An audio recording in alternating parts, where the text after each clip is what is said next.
गुरुवार पूर्वाह्न एक स्वतंत्र विमान जोगे राष्ट्रपति भुवनेश्वर विमान बंदर में पहुंची।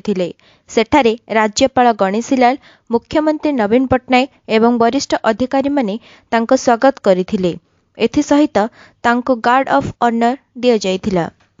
पूर्वाह्न देशर राष्ट्रपति तथा ओडिशार गर्व और गौरव ओडिया झियो द्रौपदी मुर्मू पुरी आसी महाप्रभु को दर्शन करिसेंती। से दारुदियों आशीष भिक्षा करने सह मानव जातिर कल्याण और देशर अभिवृद्धि तथा विकास पई प्रार्थना करिसेंती। राष्ट्रपति द्रौपदी मुर्मू कड़ा सुरक्षा बलय भितर जगन्नाथ मंदिर अभिमुखे यात्रा करिला बेले हठात मेडिकल छक डेइबा परे सुरक्षा ऑफिसर को चकित कर देइथिले। राष्ट्रपति बलगंडित छकरू रास्तार चली चली श्रीमंदिर अभिमुखे पदयात्रा करथिले। चली चली गला बेले लोकमानंकु हाथ हलाई शुभेच्छा जणाइथिले। लोकमाने प्रतिबदल रे अति आनंद रे जय जगन्नाथ निर्घोष दे राष्ट्रपति को उत्साह जोगाइथिले।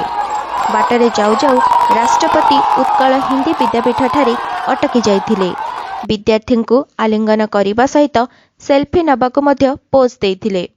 राष्ट्रपति कौलिक पंडा श्री महापात्र यात्री पुस्तिकार राष्ट्रपति दस्तखत कराइथिले।